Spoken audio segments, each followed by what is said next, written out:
आज के इस वीडियो में हम कक्षा 7 के गणित से प्रश्नावली 1.2 के प्रश्न संख्या 8 हम हल करेंगे। प्रश्न संख्या 8 है, निम्नलिखित सारणी को पूरा करें। तो यहाँ पे दिया हुआ है x 0, -1, -2, -3, 4 और 6, और फिर इसके नीचे में दिया -2, -3, -4, -1 और 5। यहाँ पे हमको बताना है गुना करके। तो -2 को हम 0 से गुना करेंगे तो कितना आएगा 0। फिर हम -2 को -1 से गुना करेंगे तो यहाँ पे आ जाएगा 2। फिर हम -2 को -2 से गुना करेंगे तो यहाँ पे हो जाएगा 2 दूना 4, माइनस माइनस प्लस। फिर हम -2 को -3 से गुना करेंगे तो हो जाएगा यहाँ पे 6, और माइनस माइनस प्लस हो जाएगा। और यहाँ पे फिर गुना करेंगे -2 को 4 से, तो 4 दूना 8 हो जाएगा। और यहाँ पे माइनस नहीं है, यहाँ पे माइनस है, तो यहाँ पे हम लगा देंगे प्लस माइनस माइनस, यहाँ पे हो जाएगा -8।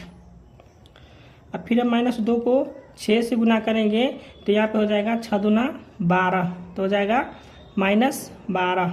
यहाँ पे माइनस नहीं लगा हुआ है, ये प्लस में 6 है और ये माइनस में 2 है, तो प्लस माइनस माइनस हो जाएगा 6 दूना 12। अब 3 से गुना करना है, -3 को जब हम 0 से गुना करेंगे तो यहाँ पे हो जाएगा 0, और -3 को जब हम 1 से गुना करेंगे तो यहाँ पे हो जाएगा 3। -3 को 2 से गुना करेंगे तो यहाँ पे हो जाएगा 3 दूना 6। फिर -3 को हम 3 से गुना करेंगे तो यहाँ पे हो जाएगा 9। फिर -3 को हम 4 से गुना करेंगे तो यहाँ पे हो जाएगा -12। -3 को जब हम 6 से गुना करेंगे तो हो जाएगा -18।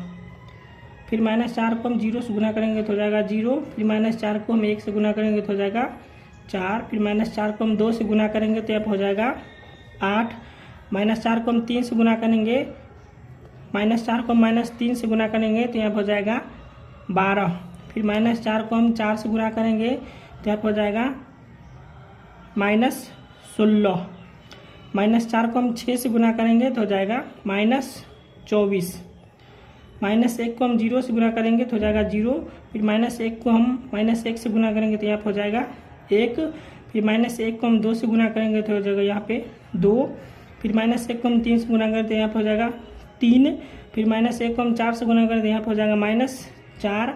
-1 को हम 6 से गुना करेंगे तो यहाँ पे हो जाएगा -6। 5 से हम 0 को गुना करेंगे तो हो जाएगा 0, और 5 से हम -1 को गुना करेंगे तो यहाँ पर हो जाएगा -5। और फिर 5 को हम -2 से गुना करेंगे तो यहाँ पर हो जाएगा -10। फिर 5 को हम -3 से गुना करेंगे तो यहाँ पर हो जाएगा -15। और 5 को हम 4 से गुना करेंगे तो हो जाएगा 20, 5 चौके 20। और 5 को हम 6 से गुना करेंगे तो हो जाएगा 5 छक्के 30। तो प्रश्न संख्या 8 बन गया। प्रश्न संख्या 9 है, निम्नलिखित में से कौन सत्य है और कौन असत्य है। तो प्रश्न संख्या 9 के 1 में है -20 का योग प्रतिलोम 20 है, तो हाँ -20 का योग प्रतिलोम 20 है, तो यहाँ पे हो जाएगा सत्य। सत्य। अब प्रश्न संख्या 9 का 2 में है, किसी पूर्णांक का योग प्रतिलोम प्राप्त करने के लिए उसमें 0 से गुना करते हैं, तो यहाँ पे हो जाएगा असत्य। हम नहीं करते हैं, 0 से गुना हम नहीं करते, तो यहाँ पे हो जाएगा असत्य।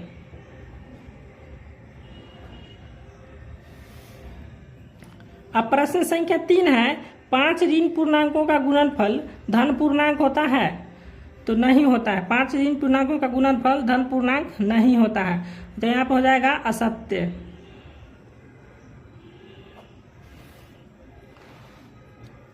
अब प्रश्न संख्या 4 है, 4 ऋण पूर्णांकों का गुणनफल धन पूर्णांक होता है, तो यहाँ पे हो जाएगा हाँ 4 ऋण पूर्णांकों का गुणनफल धन पूर्णांक होता है, तो ये हो जाएगा सत्य।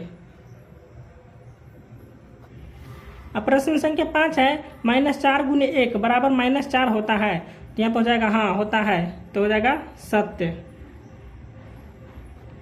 अब प्रश्न संख्या 6 है, -5 को हम जब 0 से गुना करेंगे तो इसका आंसर 0 आता है, तो हाँ आता है 0, तो यहाँ पे हो जाएगा सत्य।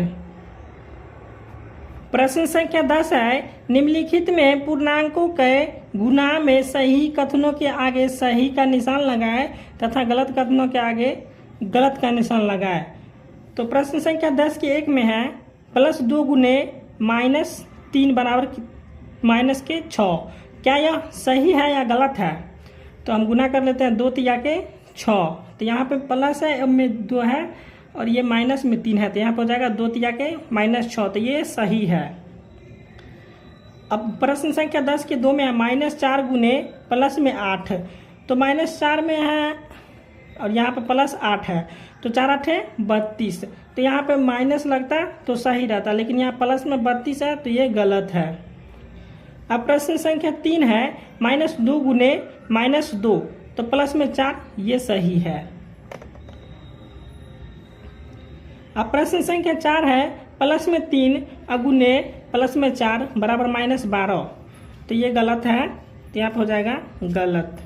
अब प्रश्न संख्या 11 है किसी हिमीकरण ठंड प्रक्रिया में कमरे के तापमान को 40 डिग्री सेल्सियस से 5 डिग्री सेल्सियस प्रति घंटे की दर से कम करने की आवश्यकता है, तो उस प्रक्रिया के शुरू होने के 10 घंटे बाद कमरे का तापमान क्या होगा?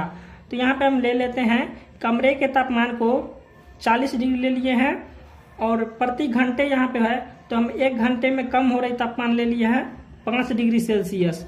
उसके बाद 10 घंटे, तो यहाँ पे लिखा हुआ है 10 घंटे बाद कमरे का तापमान क्या होगा, तो 10 घंटे बाद कमरे का तापमान बराबर ले लिए हैं, तो 10 घंटे बाद कमरे का तापमान बराबर हो जाएगा 40 - 5 गुने 10। ठीक है, अब यहाँ पे ले लेते हैं 40 - 5 दाएं कितना होता है 50। ठीक है, अब 40 में से हम 50 घटाएंगे तो हो जाएगा 10, यहाँ पे लगा देंगे माइनस। ठीक है, इसका आंसर -10 डिग्री सेल्सियस आ गया।